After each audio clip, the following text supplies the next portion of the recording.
this is Lisa from Mobile Tech Review, and here's one I know a lot of you have been waiting for. This is the Asus Taichi Windows 8 notebook convertible, 2.75 pounds or so, quite light, 11.6 inch for the Taichi 21. There's also a Taichi 31, and that was a 13.3 inch. But what's so interesting about this? 1080p display in here, matte display, not a touchscreen, but when you close it, it automatically switches to the outside display. And there you have it in its Gorilla Glass beauty. Also 1080p, also IPS, works with 10 fingers of multi-touch and a digital pen. We're going to look at it now. So here it is, finally, the Asus Taichi. Again, this is the Taichi 21, which in Asus lingo means the 11.6 inch, and the 31 model is the 13.3 inch. Obviously, this guy is the more portable, 11.6 inches. It has been a popular size so far for convertible ultrabooks because it's not so burdensome to hold this in your hands. See, right now we're on the standard Windows desktop. In desktop mode, we press our little button right there. There's our live tile interface. 10 fingers of multi-touch. We have a 1080p IPS display here. Not the world's brightest, though. Display brightness is 250 to 280 nits of brightness, depending on whether you're looking at the internal or the external, but it's fine for indoor use. For those of you who are going to use this outdoors, though, this is not one of Asus's crazy bright 600 nit displays here. Nonetheless, it's a beautiful display, very good contrast. A gamma calibration a little strangely off at the factory. You can tweak that if you want, but overall good, nice, rich colors, a little on the warm side, very pleasing to look at. Right up there with the Sony Vaio Duo 11 in terms of display quality, and obviously resolution and size also are matching. Now, if we look at it like this, it looks kind of like a normal notebook because it also is a normal notebook. It has that Asus taper going on, sort of like the ZenBook Prime series and the metal casing, but it doesn't get quite as skinny. That's because the lid itself has to be thicker because it's housing two displays. On the side here you can see this is our power button right here. It's a slider button. We have our micro HDMI, a USB 3.0 port, and that's our charging port right there. On the back, a fairly normal design for hinge. You can barely see these two little rubber stipples right here. That's because when you push the display all the way back, it will actually rest on this area when it's being used in standard laptop mode.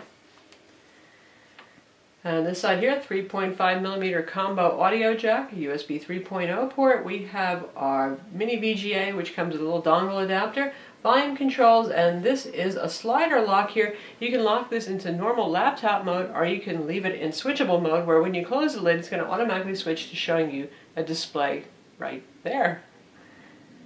When the display is off, it just looks like a sheet of black glass. It looks like one of those Gorilla Glass clad HP Envy Spectres, or the black version of the Acer Aspire S7 Ultrabook. On the bottom, usual Asus looking ZenBook kind of thing. It's metal. You can see these are our vents right here. Stereo speakers. These are the grills on this side right there, on this side right there. Rubber feet. Lots of little teeny Torx screws if you want to get inside. Not the most user upgradable thing. This is an Ultrabook after all. RAM is soldered on board on this, for example. Now if we're going to take a look inside. Now inside here, again, looks a lot like ZenBook Prime kind of materials. This is metal. Gets nice and cold in the winter, folks. Good quality, well put together, definite improvement in fit and finish here for Asus. Particularly speaking of that, Asus is known for their backlight bleed with their IPS displays, and this has fairly minimal backlight bleed on the internal and external panels. In fact, there's just about no light bleed whatsoever on the external panel. Just a little bit on the bottom, but no worse than our Sony Vaio Duo 11, and then that's a company that we hold the high standards there.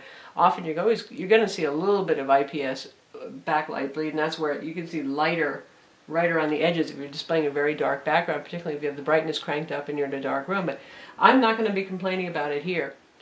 And here we have our keyboard deck. This is all metal right here. Nice ZenBook Prime kind of design element. A lovely island style keyboard though. This keyboard is small. It's actually quite easy to type on. Good tactile feel. Decent amount of key travel, especially for something that's this small. Certainly better than the Vaio Duo 11 with its pint-sized keyboard thanks to the slider design. Not quite as good as the Dell XPS 12's keyboard, but that's one of the best keyboards on the market. Still, I think that most people who spend a lot of time typing are going to enjoy this keyboard quite a lot. Got our little cluster of arrow keys here. You can see everything's a normal layout. Our FN row up top does double duty as usual with the multimedia and control keys. And that is not switchable in BIOS. It used to be with Asus computers and many others. You could switch in BIOS, so you didn't have to hit the FN key, say if you want to turn wireless on and off or change your keyboard brightness or your display brightness. You're going to have to use the FN key. Not the end of the world. Something real special right here is what they call the Taichi key, which looks a little bit like a yin-yang symbol. And if you press that, it's going to bring up, show you right here. So up here in the corner, these are the important guys, and you can actually use this either on the touch screen, this application, or right here. But right now we're in standard notebook mode. You can see that that's selected, and then if we select the next one over, we can put it to manually be on the back screen, which you can also do just by closing the notebook. But say you just want to use it with it upright like this, so you can kind of use it in presentation mode, that works. And then we have mirror mode, so whatever we're seeing here, we're going to see on the outside, useful for presentations, content sharing. Imagine if you're playing a game and you want somebody to watch and see what you're doing. You can actually just do that. It's pretty cool. And the last one, on the far corner right there, actually gives you two different screens. So it's functioning like having dual monitors running independently. So I can be running an application here, say I'm surfing the web here and I've got a movie playing on the back that my kid can watch. Or if you're doing something business-wise, you can do a presentation. You can have PowerPoint running in presentation mode on the back while you're looking at your deck of presentation slides on the front. So interesting, certainly, way to use a notebook computer with that possibility of content sharing there. And that's what the two displays gets you. So what do you get in the Taichi? Now we're talking about the Taichi 21 again, the 11.6 inch. And you can get that with either a Core i5 1.7 gigahertz or a Core i7 1.9 gigahertz ULV CPU, your typical Ultrabook CPU selections. The base model is the i5 with 128 gig SSD SATA 3 interface, and the higher end model is the i7 with 256 gig SSD, and both of them have 4 gigs of DDR3 1600 megahertz RAM. Now ours has a SanDisk 256 gig drive in here, and I know with past ZenBook Prime some of you have been bothered if you've got a SanDisk drive. This is a new redesigned drive, much faster, very good drive speeds on this, so absolutely no complaints with that. It looks like it's going to be SanDisk all around this time for the drives that are used in here. So no complaints, very good transfer speeds according to our disk tests. Good stuff. As you saw, it has two USB 3.0 ports, really a good selection of ports for such a little machine. It has the micro HDMI out and mini VGA. You get an adapter actually to bring that up to full VGA in the box. And you get your 3.5mm combo jack. There is no SD card slot in the 11-inch model. There is one in the 13-inch model. As with past ZenBooks, Asus includes this little ballistic nylon pouch here that holds two adapters. This is your VGA adapter, still wrapped in plastic, so that plugs into the mini VGA port, gives you a standard VGA output for those of you who have legacy monitors and projectors.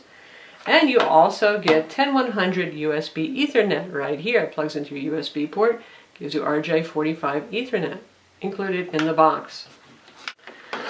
Power adapter is the usual monoblock kind of wall wart connector with lots of long skinny cord right here to plug into the wall. So it's pretty portable, certainly compared to a lot of other adapters.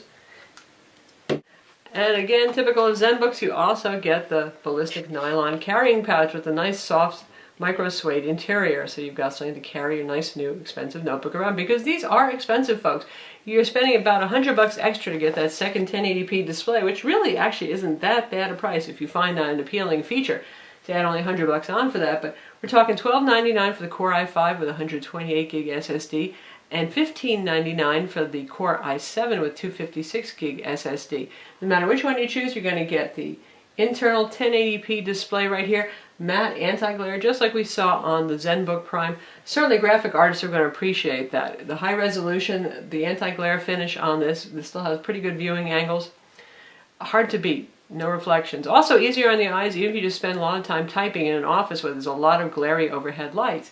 And the rear display is also IPS 1080p resolution.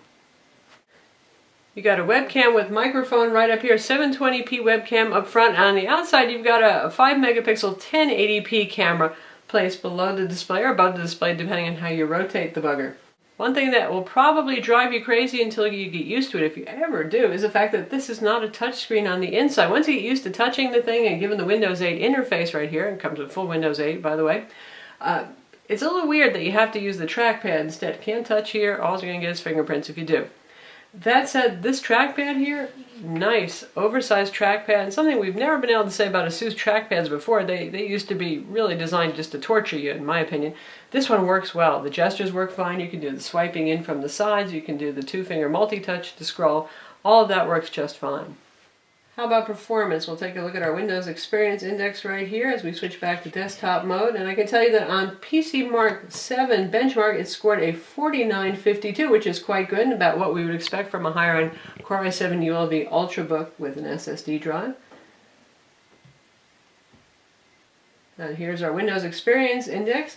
On a scale of 0 to 9.9, we got 7.1 for the processor, 5.9 for the RAM, 5.6 for desktop graphics, 6.4 for gaming graphics and 3D graphics, and 8.1 for the primary hard disk.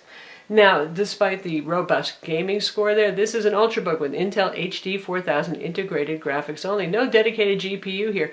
You are not going to be playing Call of Duty Modern Warfare 3 latest version at high frame rates and native resolution on this. Older games, casual games, games from the Windows Store, oh, they'd play just fine. World of Warcraft, yeah, at 1366 by 768, if you drop down the resolution, you can run that at about 50 frames per second or so. So there you have it. Ultrabooks are just not serious gaming machines, but you can get away with some gaming on this, and certainly less demanding games like Left 4 Dead 2 play just fine on this. Since this is full Windows 8, you can install all of your Windows 7 applications, x86, exe apps, whatever you want to call them. For example, we have Photoshop installed on here. We're going to show you how that runs, because that's of interest certainly to you graphic designer types. And now we're in Adobe Photoshop CS6 64-bit. 1080p matte display, very nice for photo editing. Like I said, reasonable color accuracy. I would adjust the gamma if I were you, if I was a graphics professional. But other than that, works just fine. And we're going to import a 15 meg raw file here.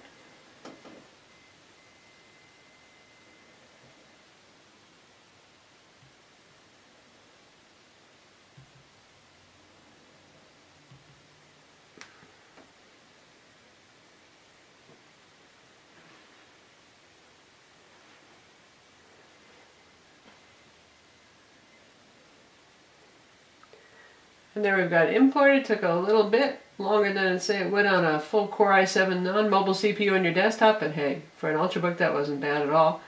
And we're going to apply a little camera adjustment for a Sony Alpha digital camera that we use and open up that image. It's an 18 megapixel image, so we're giving it a good challenge.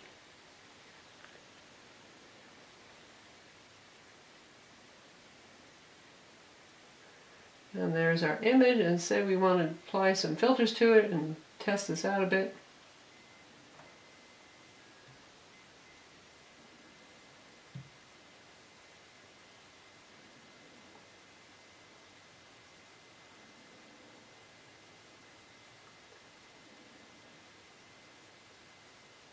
We'll do an unsharp mask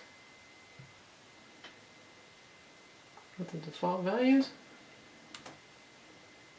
Preview is pretty quick. That was fast enough for me.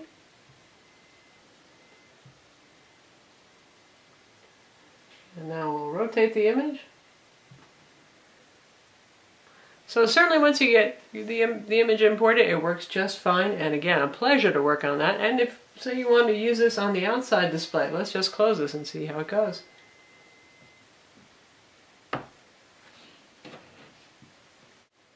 So here it is, and now we can use the digital pen because using your fingers in Photoshop isn't my idea of fun, so we can do things like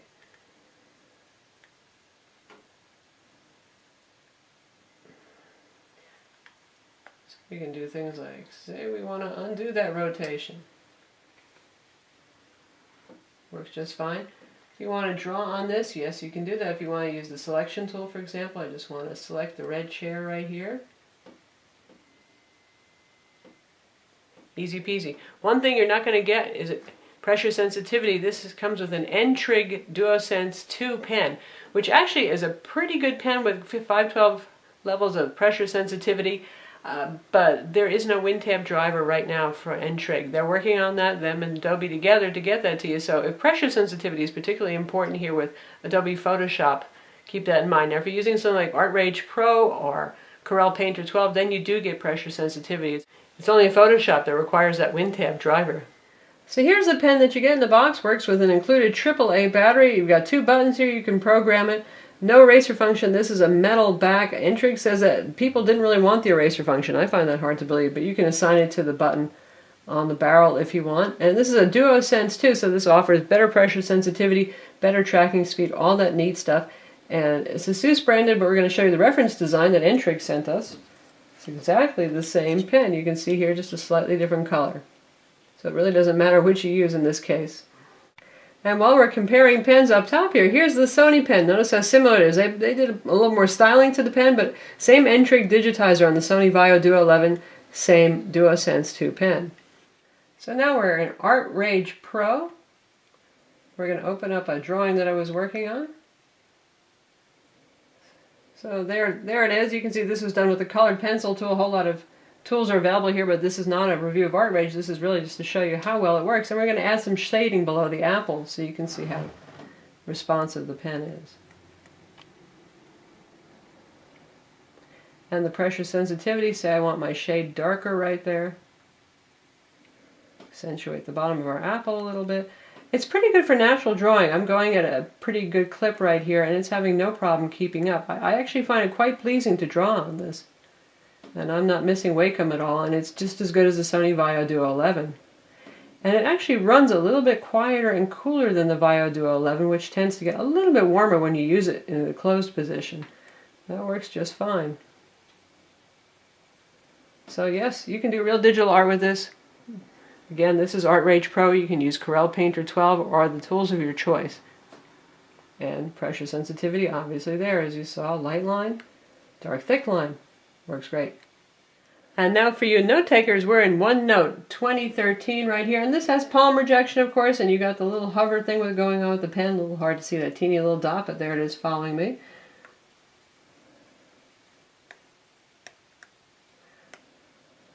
And I can write quite quickly enough. No problem whatsoever.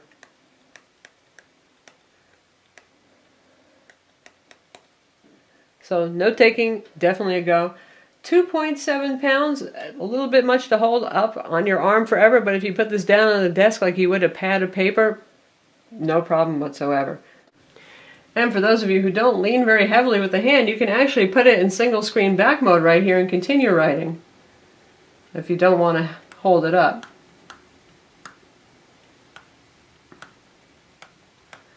Hinge is reasonably stiff, bounces a little bit, but I find if I curve one finger back here, it works also like this if you want to do that too.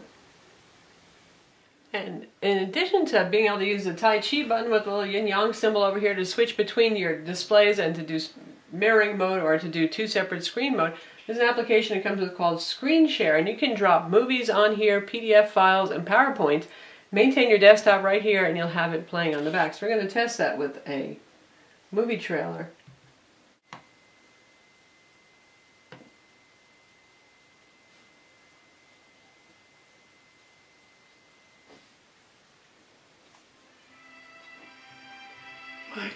You can hear the speaker level right now. Bring it up to 65%. Not bad for a little book. So you can see we have it playing in screen share. Let's turn it around and see what's going on at the back. I may not have told you all of it. And there's our movie playing. Full 1080p movie trailer, MPEG high profile, MPEG 4.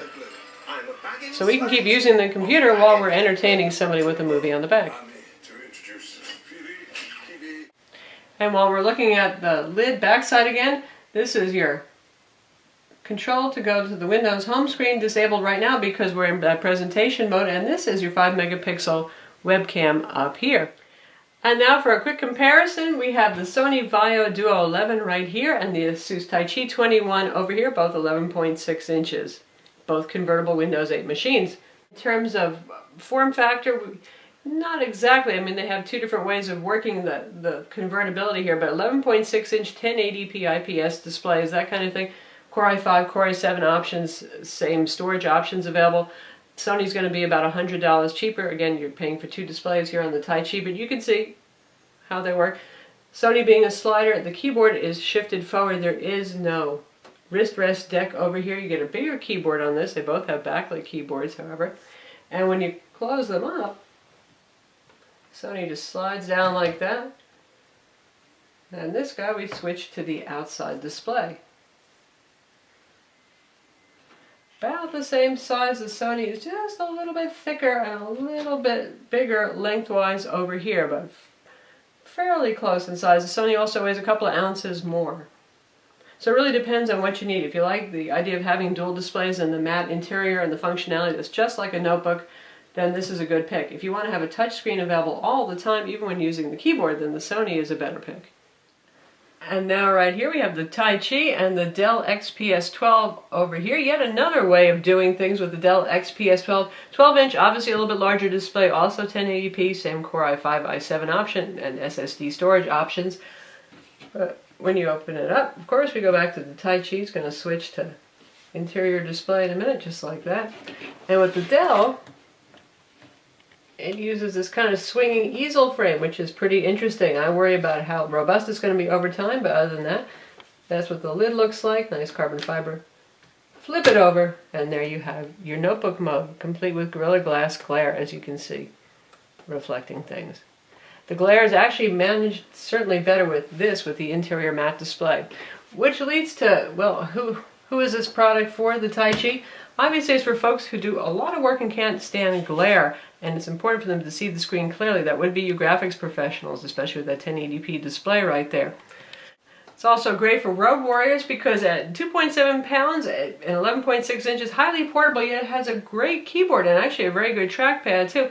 And then you can flip it to use it for tablet mode. So it's also good for graphic artists who depend on the pen. Just close it up, and as you saw from our demo with the digital pen and doing some drawing and artwork and Photoshop work, you're good to go there as well. And lastly, there's that whole sharing and presentation mode thing. For those of you who are business folks and you want to run a PowerPoint presentation inside of here, have a display in presentation mode on the back, or toss a video out in the back side, entertain your family, you're trying to get work done, you want to let your kids play a learning game or show them a video, something like that, more possibilities right there. Certainly it's a premium product. You've got the metal casing, that whole ZenBook Prime kind of design. Good selection of ports, pretty nice. And so you can see what the keyboard backlighting looks like. There it is, illuminates around the edges, pretty clear, pretty sharp, and you can adjust the levels of keyboard backlighting too. All the way down, and then all the way up. How about heat and noise? I have to say that among convertible Ultrabooks, this guy has been one of the quietest and coolest I've used yet. Now, none of them get too hot. The Dell XPS 12 is actually one of the toastier ones and does a little bit more thermal throttling. But when playing movies, when streaming Netflix, even when doing some light gaming, I tell you, it just doesn't really get hot. You really have to be pushing it with games that are almost beyond its capability and using the GPU and the CPU on this to start to get it to be uncomfortable at certain places on the bottom to touch. Other than that, just nearly silent in productivity operation, even when playing videos, which is great, so you can hear those little stereo speakers with the Bang & Olufsen Ice Audio branded Wavesmax audio on this. So all in all, it's a very capable Ultrabook. Certainly, even if you get the Core i5 instead of the Core i7, you're getting most of the speed right there, so you can drop down to the $12.99 price bracket as long as you're okay with the 128 gig SSD. Asus likes to partition their drives. Really don't know why, so you get a C drive and a D drive pre-partitioned on there, and there's also a recovery partition on the drive, so expect to lose about 20 gigs or so of that storage to recovery and other partitions on the device. Battery life, you know, Windows 8 convertibles so far, they have not had the best battery life, and nothing is different here. When you have an 11.6-inch form factor, there's just not much room for a battery. Asus says this is a 6-cell battery in here. They must be very small cells because it runs about 4 hours on a charge. That's about it. So you're not talking stupendous battery life here. And that's with one screen running, by the way. With two screens, you're certainly going to be dropping down your battery life more. Happily, the charger is very portable. So that's the Asus Taichi 21, and definitely one of the more interesting convertible Ultrabooks on the market, but there are several very good designs right now. Also a little bit more expensive than the others, but for those of you who covet the matte display inside and the 1080p display outside for drawing, finger, touch, all that kind of thing, well, it's certainly hard to beat. I'm Lisa from Mobile Tech Review. Visit our website for the full review of the Asus Taichi, and don't forget to subscribe to our YouTube channel.